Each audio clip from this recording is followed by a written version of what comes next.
महाराष्ट्रात सुगीचा दिवस आज सांगितल्याप्रमाणे गणपती उत्सव मराठी माणसाचा उत्सव। कारण गेल्या 20 वर्षापासून हे दोन भावंड ठाकरे कुटुंब विभक्त होते आणि आज ज्यावेळेस एका स्टेजवर आले आणि स्टेजवर येऊन ते दोघेही जण एकत्रित सर्व मराठी माणसांना दिसले, मनसे कार्यकर्त्यांना शिवसेना कार्यकर्त्यांना एकत्र दिसले आणि तो जो उत्साह या ठिकाणी कार्यकर्त्यांमध्ये जोश दिसला हे फक्त केवळ मराठीमुळे।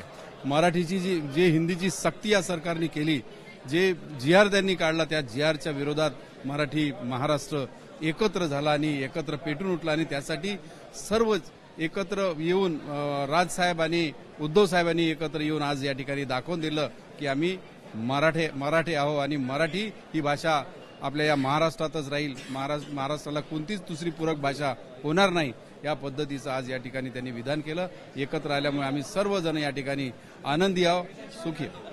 आज खऱ्या अर्थाने शिवसेना असो की मनसे असो, आम्हाला आषाढी एकादशीचं पांडुरंगाचं दर्शन एकाच वेळेस आमच्या सर्वांना झालं आणि त्याहीपेक्षा मोठी गोष्ट संपूर्ण महाराष्ट्रातला मराठी माणूस हा एकवटला गेलेला आहे आणि यापेक्षा आनंदाची बाब महाराष्ट्राला नसावी। ज्यावेळेस हे दोन्ही बंधू स्टेजवर पाहिले त्यावेळेस महाराष्ट्राच्या अंगावर अक्षरशः काटा उभा राहिला आणि त्यांच्या मनातली गोष्ट जे अनेक वर्षापासून त्यांनी स्वप्न पाहिलं होतं की हे दोन्ही भाऊ एकत्र दिसायला पाहिजे, आज ते महाराष्ट्राला त्यांचं दर्शन झालं। आपण समोरासमोर लढला होता पण आज एकत्र आलाय, एकमेकांच्या जवळ थांबले, दोन्ही ठाकरे बंधू हे देखील एकत्र आहे। आम्ही दोघंही एकत्र म्हणजे आतापर्यंत जवळपास 4दा लढलो, एकामेकाच्या विरोधात लढलो, परंतु आमची मैत्री अशी होती की आम्ही फक्त इलेक्शनमध्ये निवडणुकीमध्ये आम्ही लढत होतो पण बाकी दिवसात आम्ही मिळून राहत होतो आणि त्याचाच प्रचिती आज या ठिकाणी झालं।